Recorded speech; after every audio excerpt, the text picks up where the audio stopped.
Olá, pessoal! Bem-vindos ao canal Fé, Filosofia e Cultura, onde nós abordamos assuntos relacionados à religião, à filosofia e à cultura de maneira geral. Meu nome é Caroline Zanardo. Eu gostaria de convidar você que não é inscrito no canal a se inscrever, ativar o sininho de notificações, compartilhar este conteúdo com os seus amigos, deixar o seu like e o seu comentário, que são atitudes muito importantes para que este canal se torne cada vez mais relevante e alcance finalmente o maior número de pessoas possível.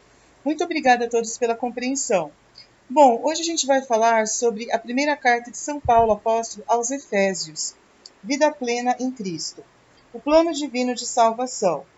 Paulo, apóstolo de Jesus Cristo, por vontade de Deus, a todos os santos, que há em Éfeso e fiéis em Jesus Cristo. Graça seja a vós outros, e paz da parte de Deus, nosso Pai, e da do Senhor Jesus Cristo. Bendito Deus e Pai de nosso Senhor Jesus Cristo, que nos abençoou com toda a bênção espiritual em bens celestiais em Cristo, assim como nos elegeu nele mesmo antes do estabelecimento do mundo, pelo amor que nos teve, para sermos santos e imaculados diante de seus olhos, o qual nos predestinou para sermos seus filhos adotivos por Jesus, em crédito de si mesmo, por um puro efeito da sua benevolência, em louvor e glória da sua graça, pela qual ele nos fez agradáveis a si em seu amado Filho, no qual nós temos a redenção pelo seu sangue, a remissão dos pecados, segundo as riquezas da sua graça, a qual ele derramou em abundância sobre nós, enchendo-nos de toda sabedoria e de prudência, a fim de nos fazer conhecer o segredo da sua vontade, segundo o seu beneplácito que havia proposto em si mesmo, para restaurar em Cristo todas as coisas na dispensação do cumprimento dos tempos, assim as que há no céu, como as que há na terra nele mesmo. Nele é também que a herança nos caiu como por sorte, sendo predestinados pelo decreto daquele que obra todas as coisas segundo o conselho da sua vontade, para que sejamos o motivo de louvor de sua glória, nós, que antes havíamos esperado em Cristo, no qual também vós esperastes, quando ouvistes a palavra da verdade, o evangelho da vossa salvação, e havendo crido nele, fostes selados com o Espírito Santo, que fora prometido, o qual é o penhor da nossa herança para a redenção da possessão adquirida, em louvor da glória dele mesmo. Por isso eu também, tendo ouvido a fé que vós tendes no Senhor Jesus, e o amor para com todos os santos, não cesso de dar graça a Deus por vós, fazendo memória de vós nas minhas orações, para que o Deus da glória, o Pai de nosso Senhor Jesus Cristo, vos dê o espírito de sabedoria e de luz para o conhecerdes, para que lhe esclareça os olhos do vosso coração, em ordem a que vos conheçais qual é a esperança que ele vos chamou e quais as riquezas e a glória da herança que ele prepara aos santos, e qual é a suprema grandeza do poder que ele exercita em nós, os que cremos pela força toda poderosa da sua operação, a qual efetuou em Cristo ressuscitando dos mortos e pondo a tua mão direita ao céu, sobre todo o principado, a potestade e virtude, e dominação, e sobre todo nome que se nomeia, não só neste século, mas ainda no futuro. E lhe meteu debaixo dos pés todas as coisas, e o constituiu a ele mesmo cabeça de toda a igreja, que é o seu corpo inteiro complemento daquele que cumpre tudo em todas as coisas. O Evangelho da Paz, ele é quem vos deu a vida, quando vós estáveis mortos pelos vossos delitos e pecados, em que noutro tempo andastes segundo o costume deste mundo, segundo o príncipe das potestades deste ar, o príncipe daqueles espíritos que agora exercitam o seu poder sobre os filhos da infidelidade, entre os quais vivemos também nós em outro tempo, segundo os desejos de nossa carne, fazendo a vontade da carne e de seus pensamentos, e éramos por natureza filhos da ira, como também os outros. Mas Deus, que é rico em misericórdia, pela sua extrema caridade, com que nos amou, ainda quando estávamos mortos pelos pecados, nos deu vida juntamente em Cristo, por cuja graça sois salvos, e com ele nos ressuscitou, e nos fez assentar nos céus com Jesus Cristo, para mostrar nos séculos futuros as abundantes riquezas de sua graça, pela sua bondade sobre nós outros em Jesus Cristo. Porque pela graça que sois salvos, mediante a fé, isso não vem de vós, porque é um dom de Deus. Não vem das nossas obras, para ninguém se glorie. Porque somos feitura dele mesmo, criado em Jesus Cristo para boas obras, que Deus preparou para caminharmos nelas. Pelo que lembrai-vos, vós noutro tempo fostes gentios em carne, que ereis chamados prepúcio pelos que em carne têm a circuncisão feita por mãos dos homens, que estáveis naquele tempo sem Cristo, separados da comunicação de Israel e hóspedes dos testamentos, não tendo esperança da promessa, e sem Deus deste mundo, mas agora por Jesus Cristo, vós que noutro tempo estáveis longe, vós haveis avizinhado pelo sangue de Cristo, porque Ele é a nossa paz, Ele que de dois fez um, e destruindo na sua própria carne o lanço do muro das inimizades, que as dividia, abolindo com os seus decretos a lei dos preceitos, para formar em si mesmo os dois em um homem novo, fazendo a paz, e para reconciliá-los com Deus a ambos em um só corpo, pela cruz, matando as inimizades em si mesmo. E vindo evangelizou paz a vós outros, que estáveis longe, e paz àqueles que estavam perto.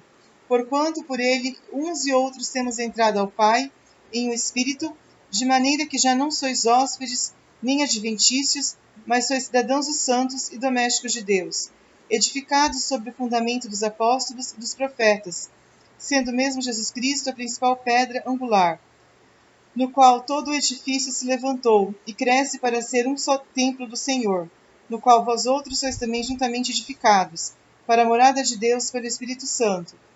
Bom, aqui eu entendo que o Evangelho da Paz, Deus nos dá o Evangelho da Paz, não o Evangelho que o mundo prega, o Evangelho light, o Evangelho onde tudo é possível, onde você pode ser quem você quiser, onde você pode ser o que você quiser, onde você pode fazer tudo errado e está tudo certo para você. Aqui é muito contrário. Ele é que nos deu a vida, quando estávamos mortos nos nossos delitos e pecados. Em outro tempo, nós andávamos segundo o costume do mundo, segundo o costume dos principados e potestades, segundo o governo de Satanás. Nós que somos cristãos, jamais podemos compactuar com as obras das trevas, porque o evangelho que Satanás finge ser o evangelho de Cristo é o evangelho light, onde não existem limites para você fazer o que você quiser. Você pode ser o que você quiser. Você pode ser uma pessoa totalmente imoral, que para Satanás está tudo certo. Ele, inclusive, dá todo o apoio para você, falando que Deus perdoa os pecados, que Ele é soberano e que Ele não vai realmente julgar ninguém com justiça, que Ele vai ignorar todo e qualquer pecado que você cometa, que Deus é misericórdia e que Ele não vai realmente abandonar as pessoas. Mas isso não é verdade.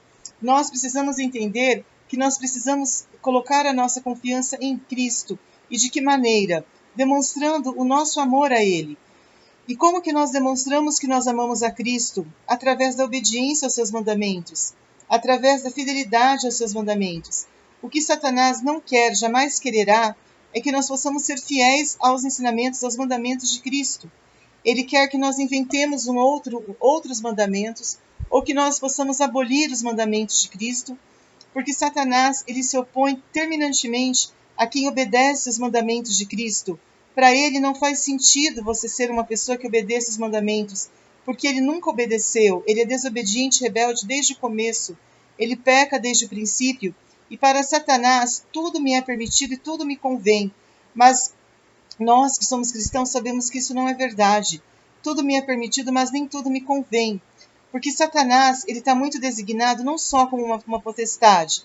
Sabe aquela, segundo Allan Kardec, aquela pessoa má que você convive, aquela pessoa má que você convive, sei lá, no trabalho ou na sua casa, qualquer tipo de pessoa má, ela é o próprio significado de Satanás. Isso corrobora muito com o que o próprio Sartre fala, o inferno são os outros, né? Porque às vezes aquela pessoa da sua própria família, as pessoas mais próximas de você, podem ser a significação do inferno, se isso estiver de repente te incomodando, se isso estiver causando em você um certo incômodo, um incômodo moral, um incômodo espiritual, um incômodo de mentalidade, uma dissonância, uma discrepância cognitiva, mental, comportamental. Tudo isso tem, às vezes, um dedo mesmo do maligno. Então, você precisa ter o discernimento e saber que o cristão, ele nunca pode achar normal o pecado. Às vezes você vê o ímpio prosperando, você vê aquela pessoa que vive de qualquer jeito e que ela vive aquela vida dela, você não pode imitar o comportamento dela, né? Você não pode olhar para o que ela está fazendo. Por quê? porque o seu modelo não pode ser um ser humano. O seu modelo tem que ser Deus.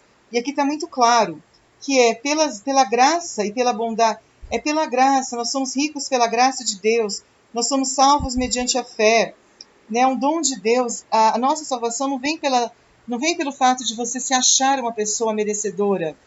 Quantas pessoas, às vezes até ímpios, que eles acham que está tudo certo para eles, né?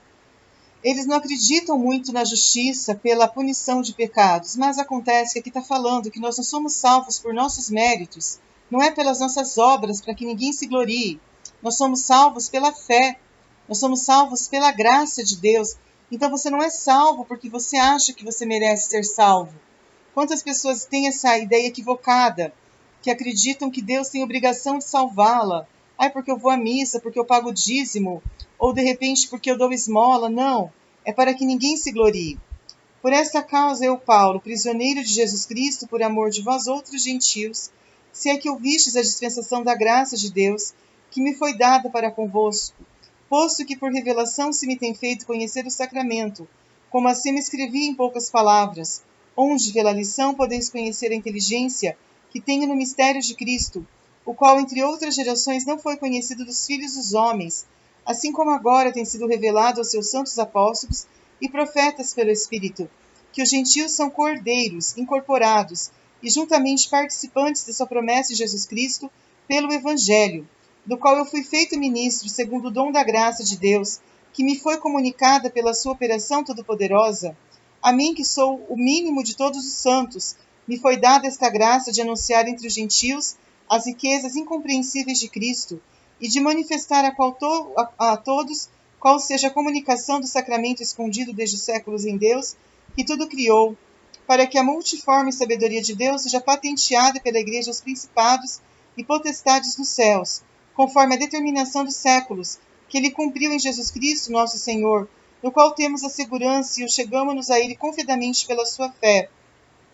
Pelo que eu vos rogo que não desfaleçais nas minhas tribulações por vós outros, pois que elas vos são gloriosas. Por esta causa dobro os meus joelhos diante do Pai, de nosso Senhor Jesus Cristo, da qual toda a paternidade toma o nome nos céus e na terra, para que, segundo as riquezas da sua glória, vos conceda que sejais corroborados em virtude pelo seu Espírito no homem interior, para que Cristo habite pela fé nos vossos corações, arraigados e fundados em caridade, para que possais compreender com todos os santos qual seja a largura e o comprimento, e a altura e a profundidade, e conhecer também a caridade de Cristo, que excede todo entendimento, para que sejais cheios segundo a plenitude de Deus, e aquele que é poderoso para fazer todas as coisas mais abundantemente do que pedimos ou entendemos, segundo a virtude que obra em nós outros. A esses glória na Igreja de Jesus Cristo, por todas as idades dos séculos. Amém. Gente, eu acho que é muito claro o que está escrito aqui, né? O homem mundano, o homem natural, ele não entende as coisas do Espírito. Para ele é loucura amar a Deus, seguir o Evangelho, né? O Evangelho é loucura para os que se perdem, para os pagãos, para os gentios. Mas para quem teme a Deus, o Evangelho não deve ser motivo de medo. O diabo ele quer colocar às vezes medo nos corações humanos. Medo, você está sozinho, ninguém pensa como você não tem apoio, você não tem amigos. Às vezes ele coloca esse tipo de intimidação, né?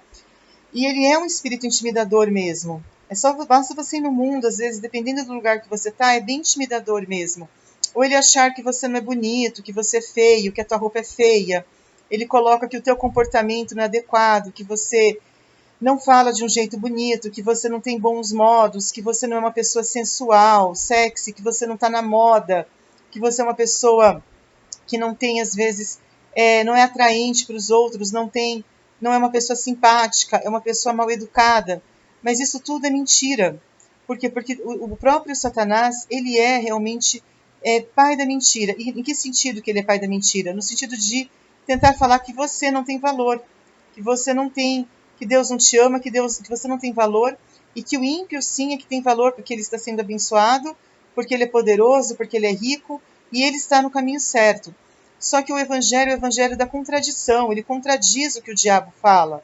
Ele contraria aquelas verdades, os argumentos de Satanás, de que você tem que ser amado por todo mundo para você ser feliz, de que você tem que ter muitos amigos para ser feliz, de que o diabo fala que você está sozinho. que ninguém gosta de você, que todo mundo pensa diferente de você. Não, isso é mentira. Não acredite nas mentiras de Satanás. A palavra de Deus está aqui para provar o contrário, para provar que quem teme a Deus sim é abençoado. No próximo vídeo a gente vai continuar esse assunto. Muito obrigada e até a próxima. Tchau, tchau.